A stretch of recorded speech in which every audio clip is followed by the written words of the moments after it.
Okay.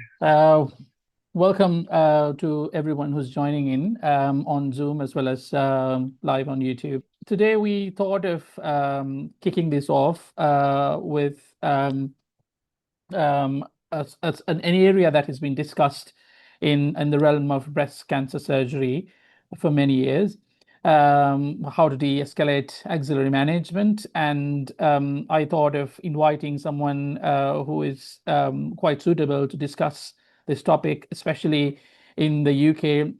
There won't be any conference or discussion that he's not been included when it comes to talk about this topic.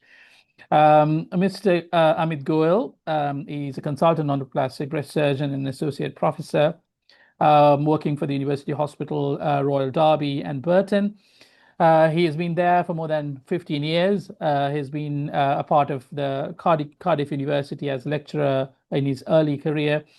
And he has been a pioneer in the management of axilla, starting off with the UK Almanac trial. I think he's one of the few surviving investigators from that trial. And he is also the chief investigator for the UK postdoc at NEC, and I think NodeSmart trials as well, which he'll go through, which are groundbreaking and sort of landmark trials, especially in the realm of axillary management. So this discussion will be valuable for, I think, because my background is in Sri Lanka, there'll be a lot of Sri Lankan colleagues, as well as on YouTube, there are a few and a lot of Asian and out of Asia enthusiasts who are involved with breast cancer and breast management. So welcome all of you. And I would like to invite one of my trainers from the UK and a well-known consultant in oncoplastic breast surgeon, Mr. Amit Goyal, to take off the topic, de-escalation and axillary management of breast cancer, evidence to practice. Over to you. Thank you, Theekshana. Can you hear me clearly? Yes, loud and clear. Okay. Can you see the full screen slides now? We can. And just to add, if you have any questions, please do pop in the chat function, as well as on YouTube. You can pop in your question as well. Yes, Mr. Goyal. I can't see the chat function, so just interrupt me if there are any questions. I think at the end of your presentation, we'll take up the questions. Okay, thanks a lot. Thanks a lot for inviting and for the opportunity. And so I'll take you through the axillary management as I understand it in the current day and time. It's a very controversial field, especially in breast surgery. So in every conference you attend or go to, there's always a controversy about axillary management. And this is not a new thing. It has been going on for many years. And I also anticipate that in the coming years, this will only carry on. So I don't think we've resolved it yet. So as the new studies come in, the management is going to change. So let's start. So my personal journey, like Theekshana very kindly mentioned, started with the first trial, that's the Almanac trial. And then we trained the surgeons in the UK as a part of the New Start training program, how to perform Sentinel lymph node biopsy. And then I started the international post-NOC trial, then the ATNAC trial, which is looking at axillary management following neoadjuvant chemotherapy in node-positive patients. And the most recent study that we started last year is the NodeSmart study, to look at patients who are node-positive to start with, but are not having neoadjuvant chemotherapy. Can we avoid axillary lymph node clearance in them? So from a de-escalation of axillary surgery point of view, why do we need to de-escalate, or why do we even discuss it? If axillary lymph node dissection, I always say, if it didn't have the problems it results in, for example, the arm morbidity, complications, then we would never be discussing this. So if it was a procedure with very minimal or no complications, then we wouldn't be even considering de-escalating axillary lymph node dissection. So the problem at the moment is that axillary lymph node dissection leaves our patients with complications that can be long-term. Some of them, like lymphedema, they don't have a cure. They can be controlled with various methods, but they don't have a cure. And more recently, the whole concept, I think, we've tried to question it. And I think in the future, we'll see more and more, that's my feeling, that lymph nodes with immunotherapy coming in for breast cancer, I think the whole aim for de-escalation or preserving the lymph glands will actually change, not just for minimizing morbidity or complications to the patient, but actually to improve the effectiveness of immunotherapy. So I think my feeling is that in the coming years, and I'm myself thinking about maybe starting a few studies on this, that the lymph glands are a part of the immune system of the body. And with the new immunotherapy drugs that are being used, especially for triple-negative breast cancer patients, preserving the lymph glands, this is a hypothesis, this is not proven yet, but I think this will be looked at, and I personally am planning to look at this to design studies that preserving the lymph glands in patients, especially like triple-negative breast cancer, where you're giving immunotherapy, I think theoretically they may have a better chance, better prognosis, because the immunotherapy drugs will probably work better in them if you preserve the lymph glands, take out the lymph glands. So I think the whole concept will change most likely in the future. So from a historical perspective, one thing I find very interesting is that, we all started with Halsted taking out all the axillary lymph nodes. So we knew that that persisted. But then we did the NSABP, the American study, the B04 study. Now, this was done in the 1970s. So that's many, many years ago, before our times. Now, in that study, patients were randomized into radical mastectomy. That means mastectomy and taking all the lymph glands out for the younger generation. Just a simple mastectomy, that's a total mastectomy. And then the third arm in this study was patients having a mastectomy with radiation to your lymph glands. Now, what was interesting in this study is that there was no difference in survival, even at 25 years. And so this study, the question is, if you had a 25 years follow-up in this study and showed that either taking them out or giving radiation didn't improve survival over and above patients who didn't have anything to the lymph glands, the question is, why didn't we change? We had the data that time. So we could have de-escalated at the very start. So we could have stopped doing that. So in those days, we didn't have the adjuvant treatment or the drug treatment we have today. So in those days, I think the status quo retained because it was still thought, although it did not improve survival based on this study, that it was important for local control. Maybe it was prognostic. You didn't have the molecular tests you have these days, for example, MammaPrint, Oncotype, and other tests you may use in your country. And it informed the adjuvant therapy decisions in those days, unlike today, where more and more adjuvant therapy decisions are being based on, for example, the receptor types and these molecular tests.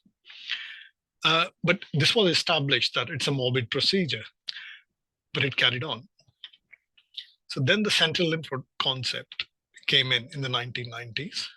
And we did it was not a new concept. It was given in penile cancer, but it got lost in history somewhere. And it was reinvented, I would say, for breast cancer back in the 1990s. So sentinel lymph node, what's the concept? So the concept is that for breast cancer, it's the first lymph gland receiving direct lymphatic drainage from the primary tumor. And so this concept, based on this concept, you can safely say that if your sentinel lymph node that you've taken out doesn't have cancer, then there is no further cancer in the remaining lymph glands. So you don't need to remove them or treat them with radiotherapy, theoretically. And if there is cancer in the sentinel lymph node, then you can say that there could be some cancer in the higher lymph glands or not. So you may want to treat the remaining lymph glands. But this concept is not 100%, and that's what I would like to highlight here. So even in the studies that we did, which I'll go through, there's a false negative rate. What does that mean?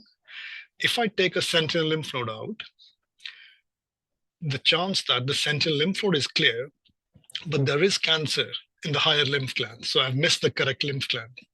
So that's a false negative sentinel lymph node. So that can happen in around 10% of patients. So these are just some pictures of sentinel lymph nodes. You can use various traces. We'll go through that in a moment. So we did the initial studies, the American study, the B32, and in the UK. So I did the Almanac study when I was back in Cardiff. So what we did was patients who were sentinel lymph node negative, we didn't do any further surgery. And they were randomized to lymph node dissection or sentinel lymph node biopsy alone. And we established, as you can see, the false negative rate. In the Almanac study was 6.7%. In the American NSABP 32 study, it was 9.8%.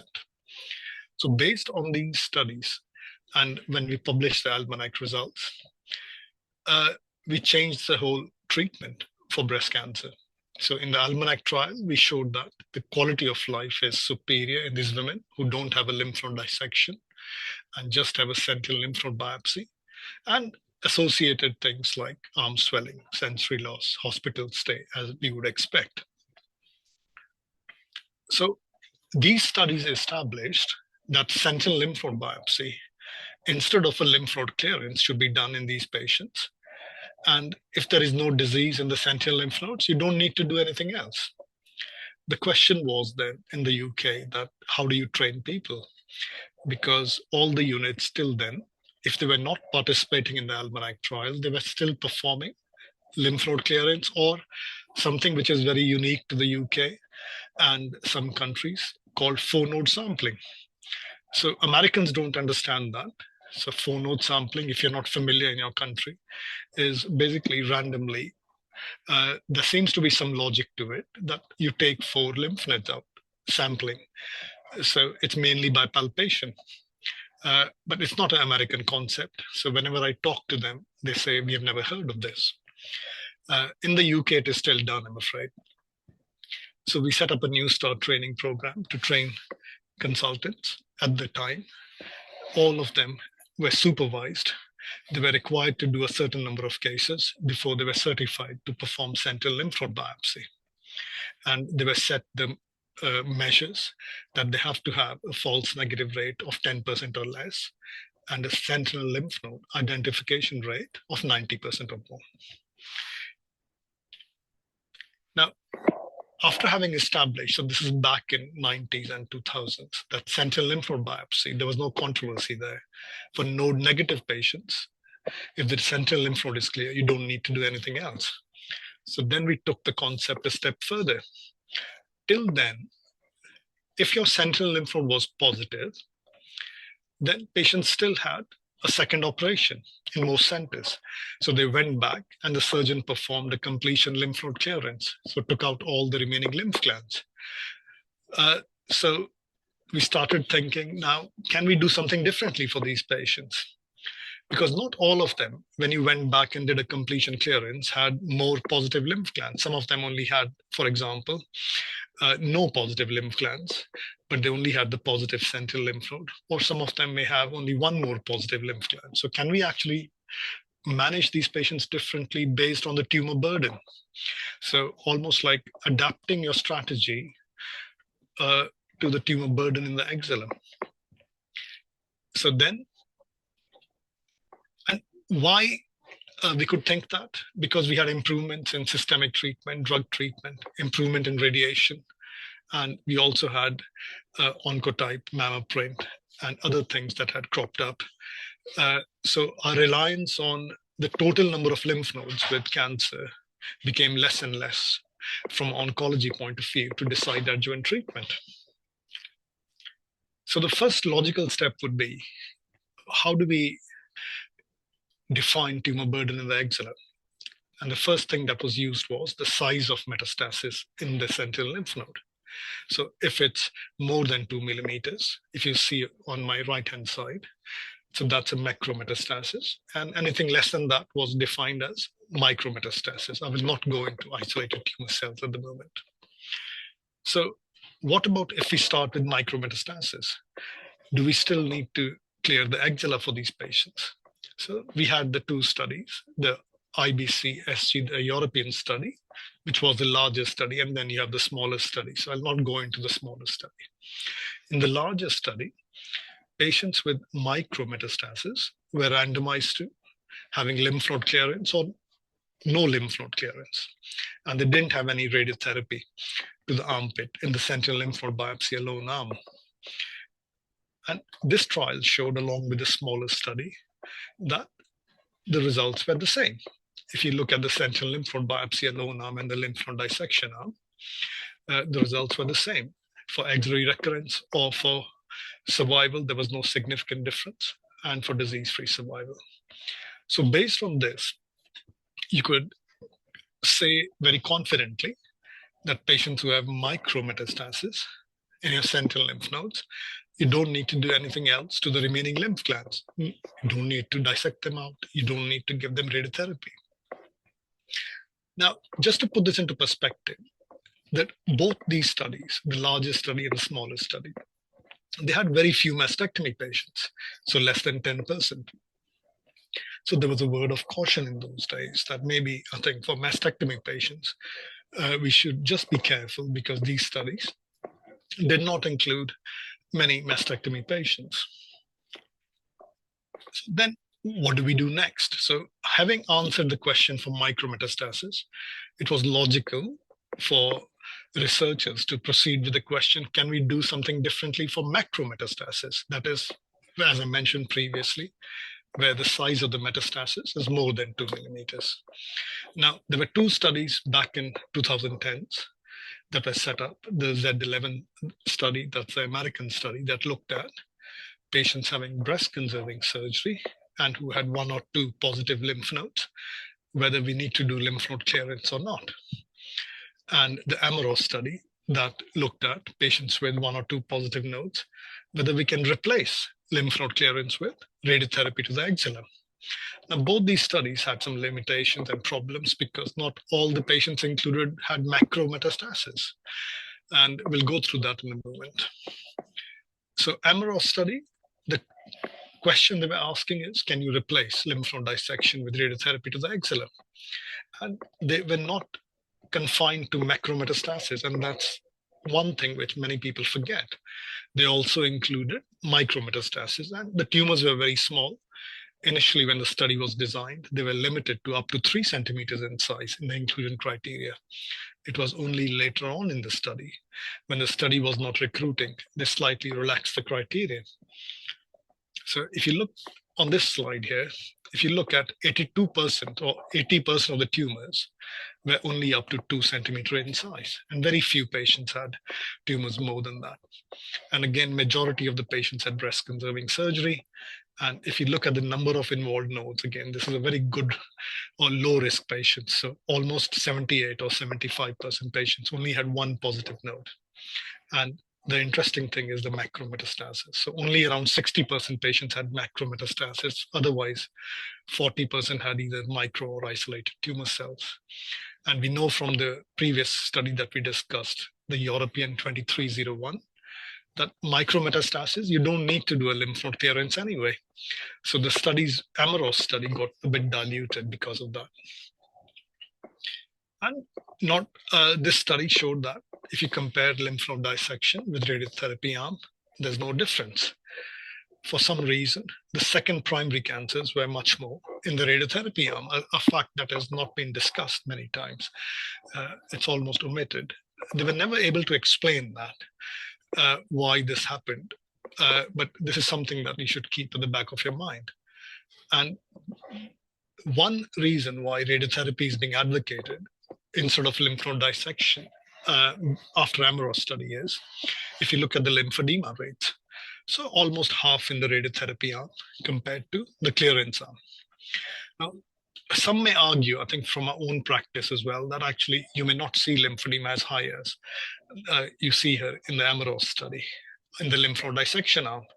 And I think I would agree with you. So I personally have not seen a 25% risk of lymphedema in the lymph node dissection arm. So you would question how the lymph node dissection was done by the European centers. We don't see that. So whether the results are still applicable if you do a lymph node clearance properly or meticulously, the question remains unanswered. But interestingly, the quality of life and shoulder mobility, if you look at that, there was no difference in the two arms. So based on the AMROS study, just to summarize, the take-home message is that you could consider radiotherapy to the axilla, and if you are to believe that study, that it causes half the risk of lymphedema compared to lymph node dissection. So you could consider that for T1, T2 tumors. Just be careful if you're moving above 3 centimeter tumors, because very few patients were included in AMROS. So, but you could consider that instead of a lymph node dissection at your center. And then the reason I've included the Senomac study here with the AMROS study is to actually just dot the I's and cross the T's for radiotherapy.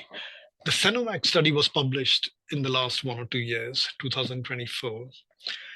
A bit of a controversial study. It didn't do what they said they did. So they had patients with 1 or 2 macrometastases who were having breast-conserving surgery or mastectomy, T1 to T3 tumors, and they randomized the patients according to them to lymph node clearance or no lymph node clearance. So they were trying to see whether you need to do a lymph node clearance or not. The problem in the study, which is it doesn't come out very well, is that they gave radiotherapy to the axilla to all the patients anyway. So basically all these patients with 1 or 2 macrometastases, they had radiotherapy to the axilla, and then they were randomized to lymph node clearance or no lymph node clearance. That doesn't make sense to me, because in the UK, and I think many countries, you wouldn't give both to the axilla. So if your oncologist is giving radiotherapy to the axilla, you wouldn't clear the axilla as well. So that didn't make sense. And this fact was not flagged up in the paper very clearly. So it's basically like AMROS study. You're giving radiotherapy to the axilla anyway, and then you're randomizing, which doesn't make sense.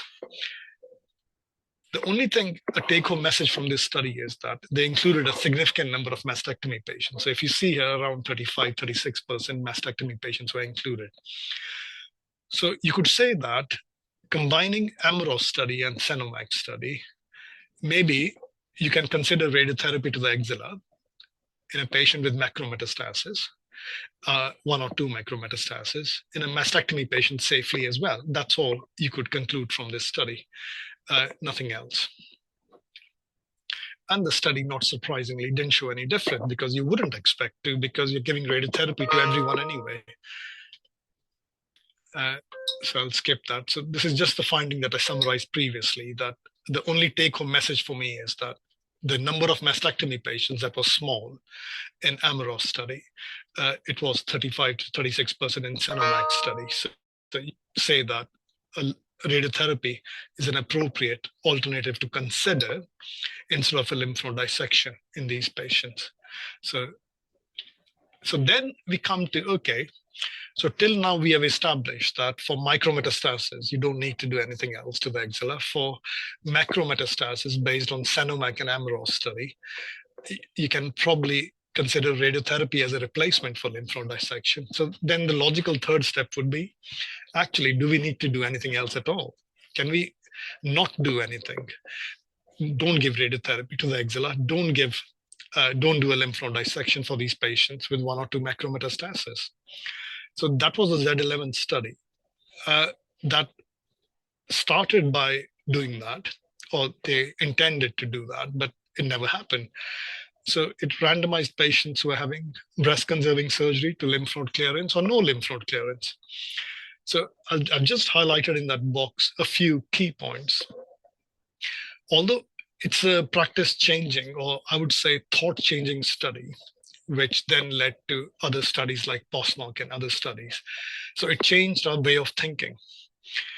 because till then, we always kept thinking that if you have a macrometastasis, you need to do something to the axilla. So it's definitely a practice-changing study, but I don't think the evidence that came out from it was enough to change practice, but it definitely led to other studies or confirmatory studies like POSNOC.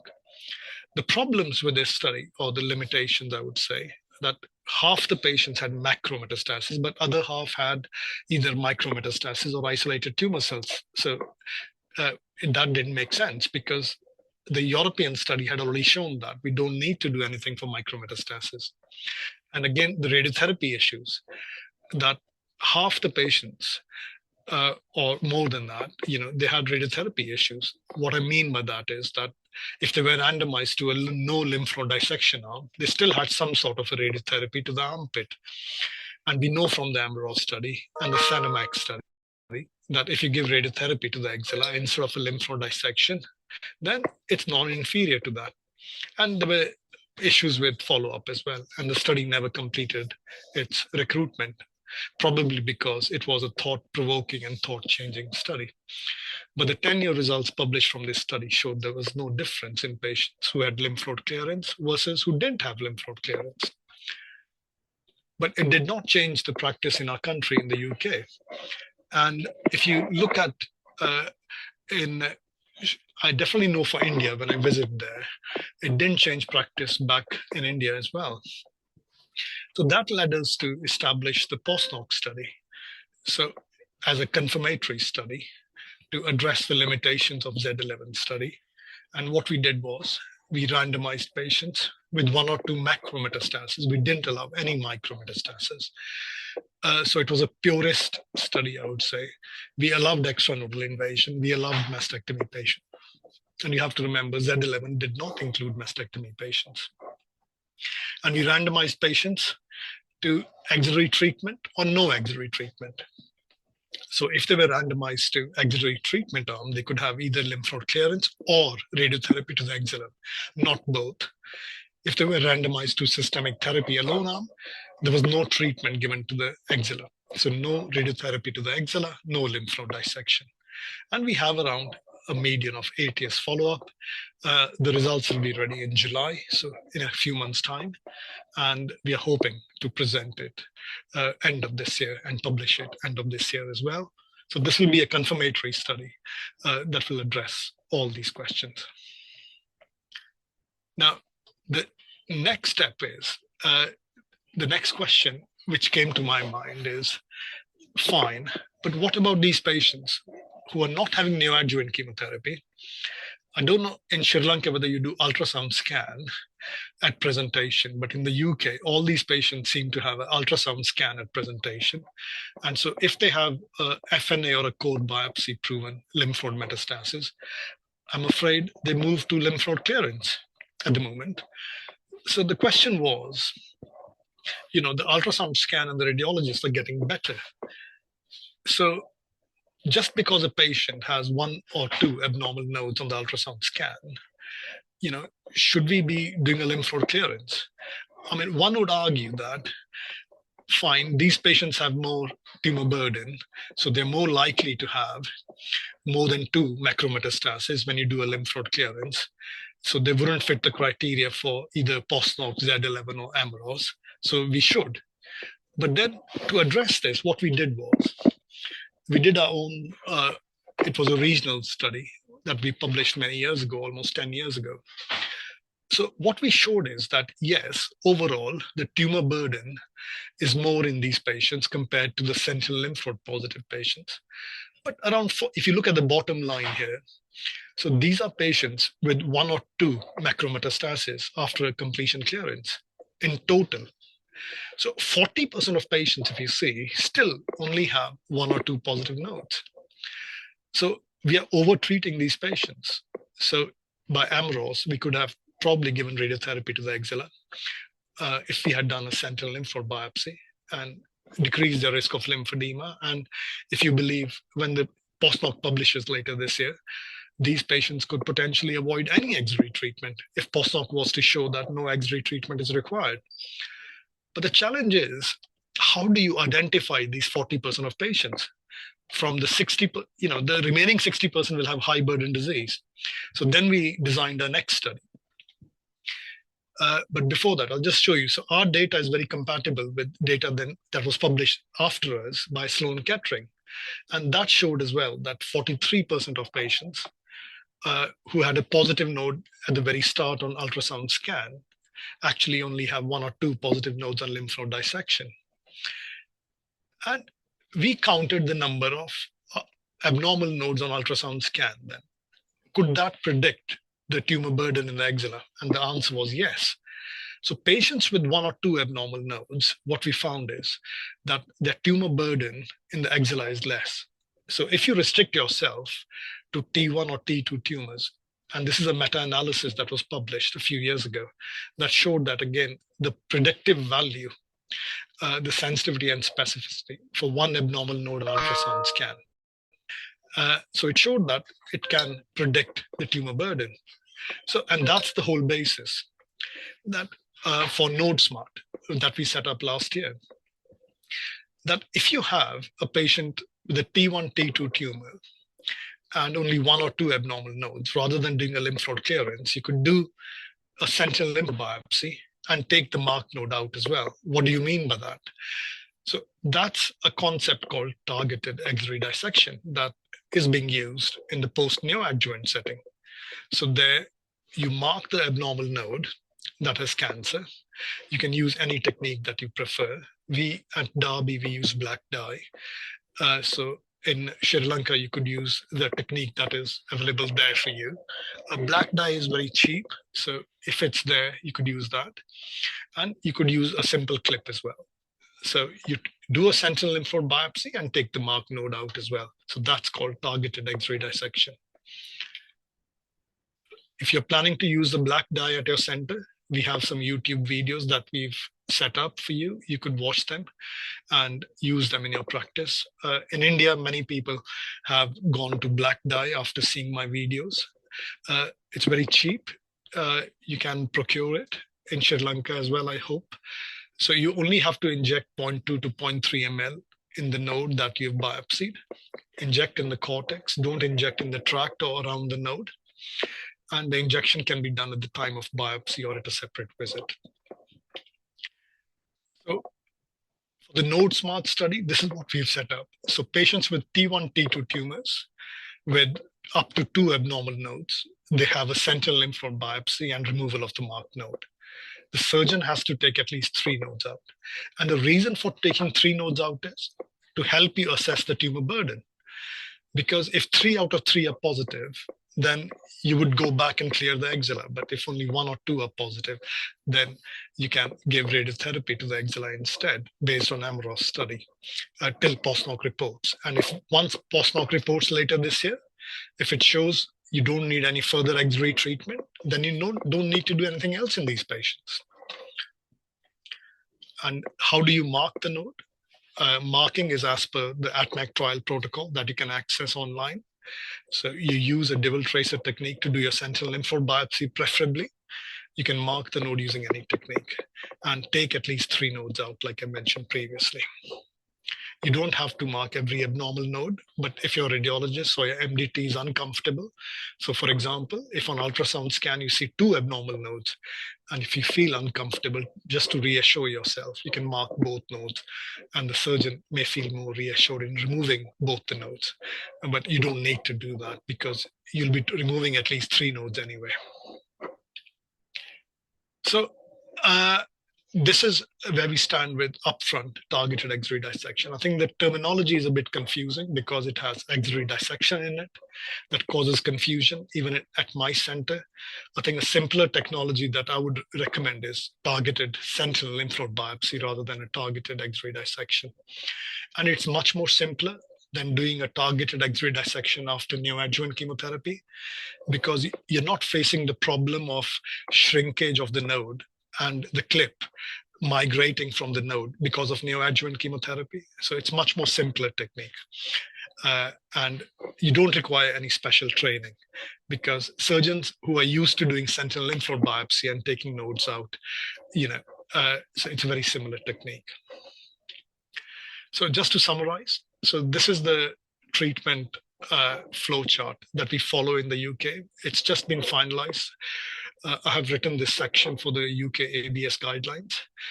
They will be presented in June this year at the ABS meeting in Glasgow. So this is just summarizing what we've just discussed so far. So if you have micrometastasis, no further axillary treatment. If you look at my cursor here, if you have macrometastasis, then you can give radiotherapy to the axilla. And if you're convinced with Z11 for a very small tumor like T1 grade 1-2 tumor, then you may not offer further axillary treatment, but it's very reasonable to offer radiotherapy while you're waiting for post-hoc trial results if you don't believe in Z11. In all of the cases, you do axillary treatment, and radiotherapy is preferred based on AMOROS. Obviously, if the tumor burden is more, for example, here, if you look at my cursor, if 3 or more macrometastasis or large tumors like T3, you proceed to lymph node clearance. So these are on this right-hand side of the slide. If you have radiologically positive disease, like I summarized, T1, T2 tumors with 1 or 2 abnormal nodes on ultrasound scan, there is no need to jump to a lymph node clearance. You can do TAD or targeted sentinel lymph node biopsy, and patients can be entered into the national Node Smart study that I mentioned. If they have 3 or more macrometastases, you do a lymph node clearance. Otherwise, you can just give them radiotherapy till post-hoc reports. And once post-hoc shows, if it shows that you don't need any further treatment for these patients, then you don't need to do any further treatment. Because just because you found disease on ultrasound scan shouldn't change how you treat these patients, because the final gold standard is what you find on histology. So last couple of slides is just to take you through the post-neoadjuvant setting, because it's, I think combining both is a long talk. So I'll just include a couple of slides for that, just to give you a flavor of what's happening in the post-neoadjuvant setting for patients who are node positive to start with. So patients who are node positive to start with have neoadjuvant chemotherapy. Then in many centers, they come back and have a lymph node clearance. But we know that the response rate in the lymph nodes, if you look at my cursor here, depending on if they're HER2 positive or triple negative, it can be up to 50% or more. So the question is that these patients who have a complete nodal response, do we still need to do a lymph node clearance? Or can they just have what we discussed, like a targeted axillary dissection or targeted sentinel lymph node biopsy? Now, there was an American study published recently called the B51. So in that study, what they did was patients who were node positive to start with had neoadjuvant chemotherapy, and then they were randomized to either no radiation or regional radiation if they had no residual nodal disease. And what they found is that there was no difference.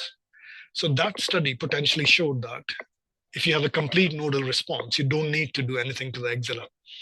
But the problem with this study is that if you look at the red box I've highlighted, the same problem that was with the Senomax study, half the patients had a lymph node clearance anyway. So they were lymph node positive to start with, right? Then they had neoadjuvant chemotherapy. Then they had lymph node clearance. And then they were randomized to radiotherapy or no radiotherapy to the axilla. That doesn't make sense.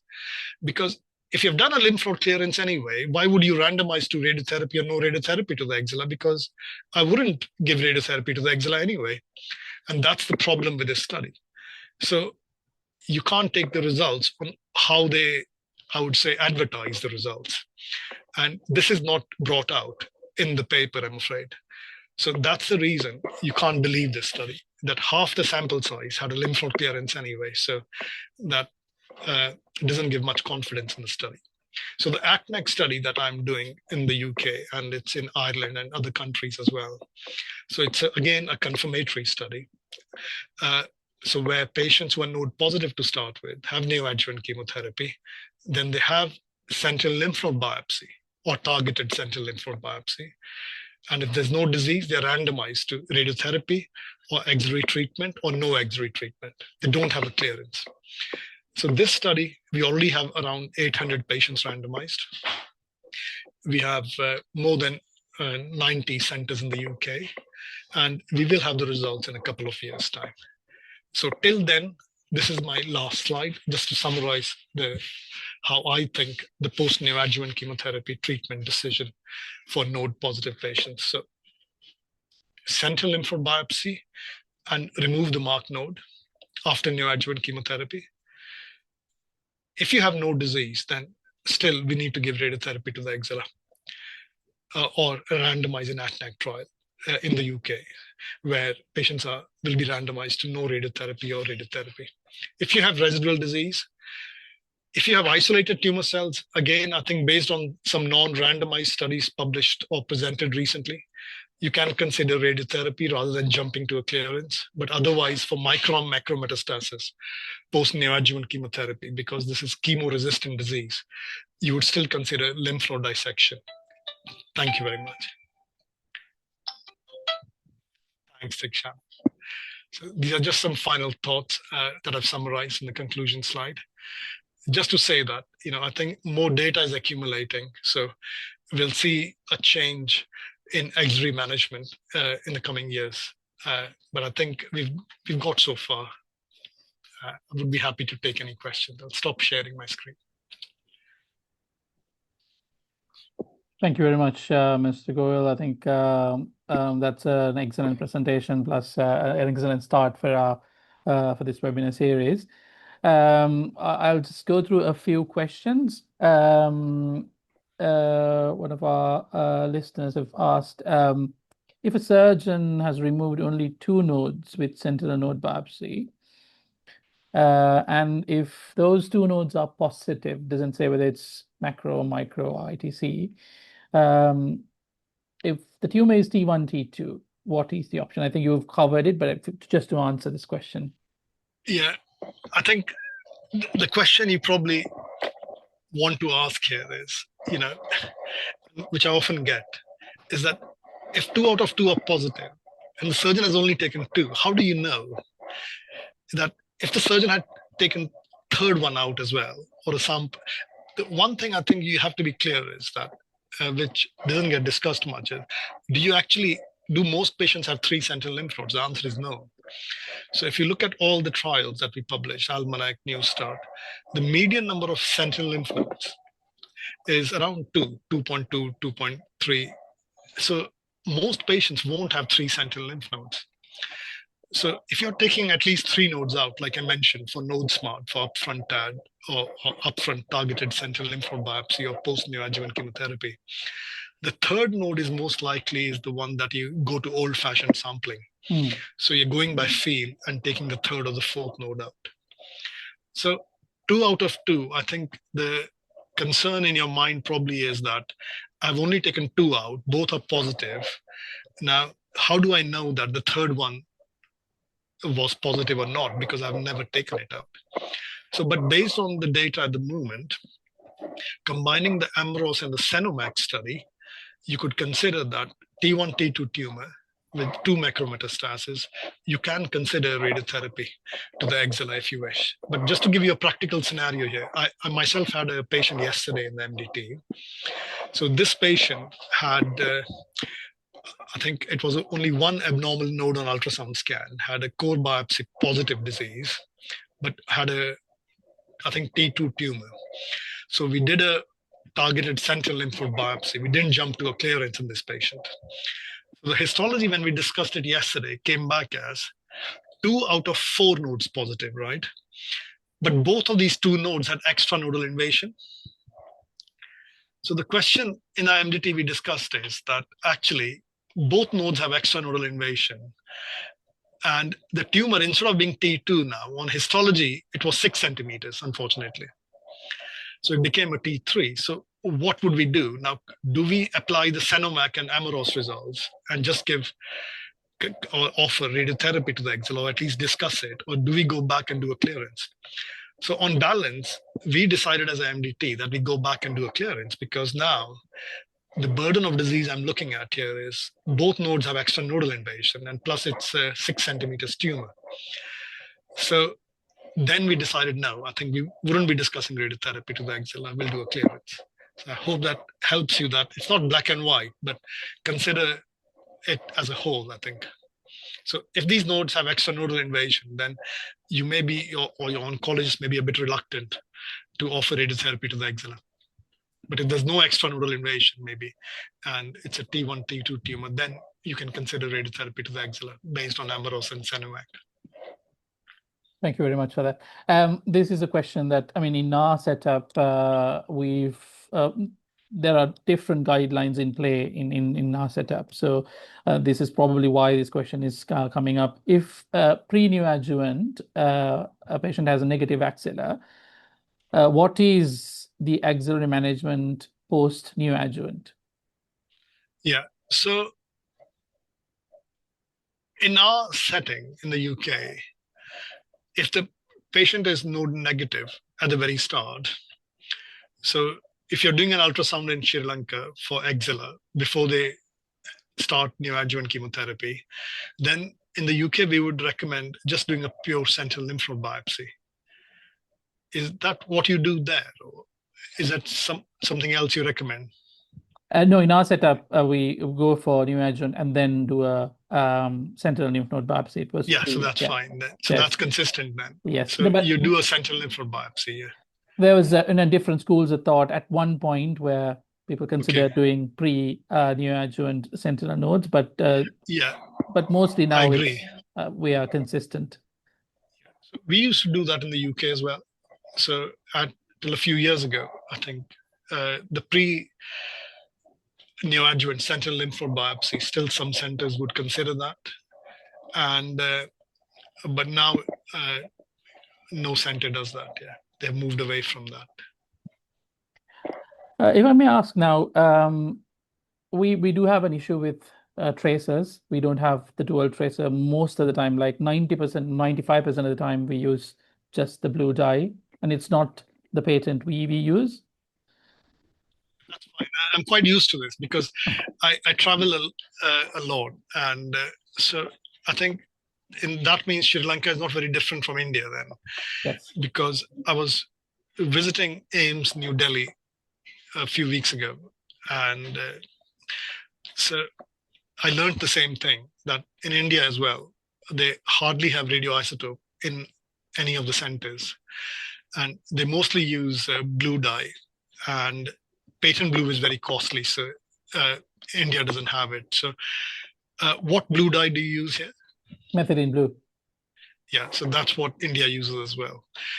And I think some of the side effects that have been quoted in the literature, like fat necrosis, or they're there, but I think on balance, I think methylene blue works very well. The other thing I don't know if you have access to is, I know in India they have moved to ICG as well at some centers. So I don't know if Sri Lanka has a very similar landscape. Do you have ICG? We do have ICG, but still that would need a bit of more equipment and expertise. So therefore, I think we are on the side of a single tracer at this point in time. So you could use a single tracer. Then if you're setting up targeted sentinel lymph node biopsy, what you could do is you could combine that with a black dye, which would be very cheap in Sri Lanka.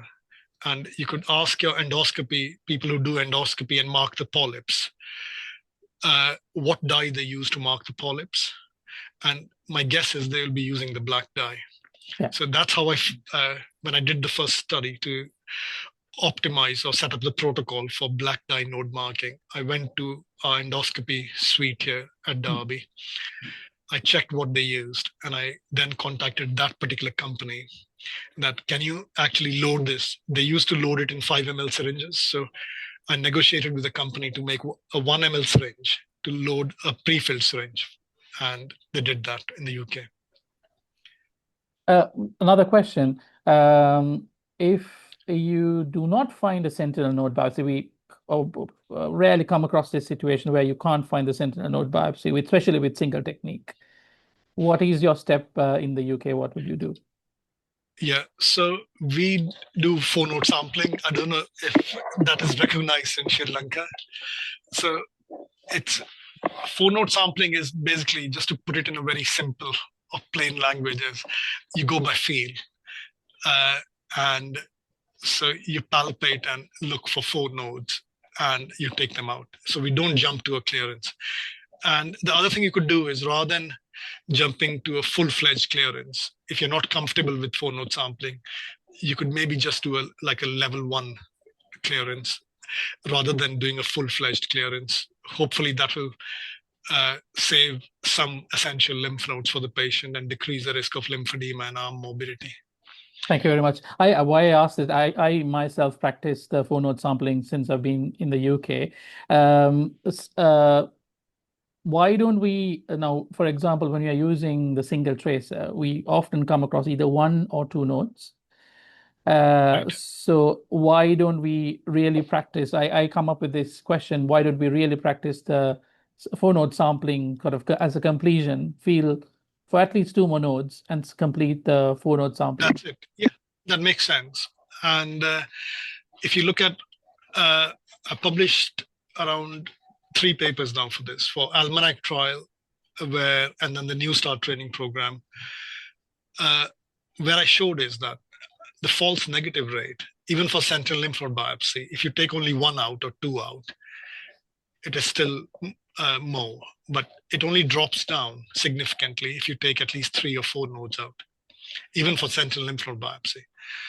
So if you take that additional, if you're doing a single tracer, and if you take at least 3 nodes out, and the 3rd node could be, like you said, by feel, traditional 4-node sampling, that will help you to decrease your false negative rate. And especially in a low resource setting like India or Sri Lanka, I think it's a very good technique. You don't need any costly stuff, and you can still save the patient the arm morbidity for a lymph node clearance. So you could call it like a blue dye guided sampling. Yeah, that's one of my surgical oncology colleagues, Dr. Anuj Kumar Singh, asked a question: a 60-year-old female T2 ER positive, HER2 positive cancer with negative axilla, underwent neoadjuvant chemo, and then had a mastectomy with sentinel node biopsy. Pathology shows complete PET-CR with fibrotic changes in 2 out of 4 sentinel node biopsy due to possibly due to systemic. What do you recommend the management for? It's a complete response. So we include these patients in the ATNAC trial. So in the ATNAC trial, the patients can be proven node positive to start with on FNA or core biopsy, or patient like this. So this patient would still be considered node positive at presentation, just that we didn't detect it, that's all. So it's no different. So this patient is this, she was node positive at the very start, because you've already seen downstaging of fibrotic changes in 2 nodes. So she would be randomized, if she was in the trial, to axillary treatment or no axillary treatment. Outside a trial, she will have radiotherapy to the axilla. Hopefully that answers the question. One important thing that is that in our setup, sometimes if a radiologist sees an ultrasound scan, in the ultrasound scan sees an abnormal lymph node in the axilla, they just mention there's an abnormal lymph node, but they might not quantify the amount of lymph nodes, might not look into the cortical thickness. Most of them do. What is your standard your radiologists usually take up? Do they quantify all the time if it's 1 or 2? No. So they will only say, so if you look at the reporting here in the UK, unfortunately, it's not as standardized. So the definition of an abnormal node will differ from center to center. So for example, Darby and Burton, the cortical thickness our radiologists use could be 2.5 or, so that would differ from a center in Leeds. So there is no standardization or any guidelines at the moment. So based on published evidence, I think the radiologists decide their own, or the unit decides their own cutoff of what they think is abnormal and what should trigger a FNA or a core biopsy. And at the moment, in the report, they won't mention in the symptomatic sheet that, the cortical thickness was this. They will just say, okay, 2 abnormal nodes or 3 abnormal nodes. They won't mention that, I'm afraid. So that's something which in the future, hopefully there'll be some standardization. But my guess is, with more and more of being less reliant, like we are doing upfront TAD now, like for NodeSmart, where even if there's only 1 or 2 abnormal, and Americans don't do axillary ultrasound scan. So I think there'll be less and less reliance on ultrasound scan, I think. Apart from telling us the extent of the disease, that is that just one abnormal node or maybe two or more than two? Very last few questions, Mr. Goyal. I will let you go in a bit. Another colleague of mine, Dr. Heshan Sirivardhan, is asking, we frequently encounter patients who have undergone lumpectomy without adequate, proper pre-evaluation workup. And the lesion is subsequently found to be malignant, which is common in our setup, to be frank. Yeah, it's common in India as well. Yeah. I get the same question I got asked there. And in such cases, that, just the question, in such cases, particularly when the tumor is located in the upper outer quadrant, how should the axilla be evaluated? Yeah, so we know from the studies, I think, that the sentinel lymph node biopsy after excision biopsy is inaccurate. There's more chance of false negative rate, and we know that, and it makes sense because your lymphatics are disrupted, like you said, if you're especially doing an excision biopsy in the upper outer quadrant. So you can still try sentinel lymph node biopsy, inject the blue dye, and my only suggestion would be don't inject it. So if your scar is in the upper outer quadrant, just inject it, like towards the axilla rather than, or inject it in the periareolar plexus, so that, don't inject it. So just go a bit towards the axilla on the scar. So I would say superior and lateral to the scar. Would you do that to a tumor that is encompassing the outer quadrant, sort of might be blocking? Yeah. It's a familiar face for me. Would you do that to a bulky tumor that is sort of possibly blocking the lymphatics? We sometimes see the sentinel node is not picked up, especially with the blue dye, when that happens. Yeah, it won't happen. Yeah, so be prepared that the technique won't work. So you want to do your old-fashioned. Still, don't jump. The two things you want to do is, one is if you can get an ultrasound of the axilla before you proceed to surgery. Because if your ultrasound to the axilla with FNA or a core biopsy shows malignant nodes, so you have some kind of a staging before you jump to surgery. So let's assume that your ultrasound, you've done an axillary ultrasound, and you're not concerned about the axilla. Then do a blue dye guided sampling. So even if the blue dye doesn't work, do a traditional 4-node sampling. And most likely, like you said, it won't work. So you'll have to resort to 4-node sampling, I'm afraid. Thank you very much. Last question, Mr. Goyal. A bit about the sound trial. Now they're trying to get away from, touching the axilla and de-escalating the de-escalation rather. Just a word on that. Yeah. So if you look at the sound trial in the UK, we've included that in the guidelines, along with the other trial, which was the NCMA trial that was published recently. So in the UK, they're being very cautious for these two trials. So the interpretation in the UK is that probably in an elderly patient or a postmenopausal patient with a T1 tumor and no other risk factors, you could still consider omitting sentinel lymph node biopsy, but not in a very the results are not generalizable to the inclusion criteria of the studies. So they're being very cautious. And in the UK, the guidelines that will come out in June, they will almost be a bit more conservative compared to the American guidelines. So the ASCO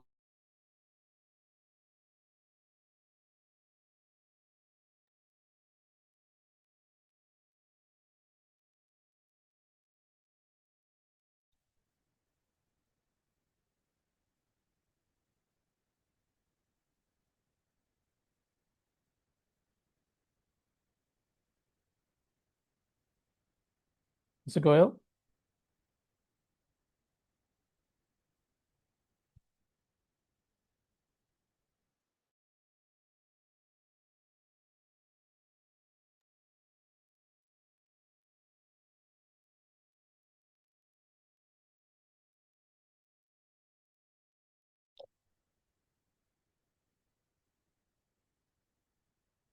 I think we momentarily lost connection. We've come to the end of the presentation as well as the discussion. Thank you for all of you who've joined. It was a pleasure. And Mr. Goyal, I think did a really good presentation and well descriptive. Unfortunately, we couldn't, thank him in person, but I would like to thank Mr. Goyal for his time as well as taking some of the questions. And I would ask all my colleagues and junior colleagues as well as colleagues from out of Sri Lanka who've joined in to keep connected to us as well, and we'll keep doing further webinars and educational activities. Thank you very much.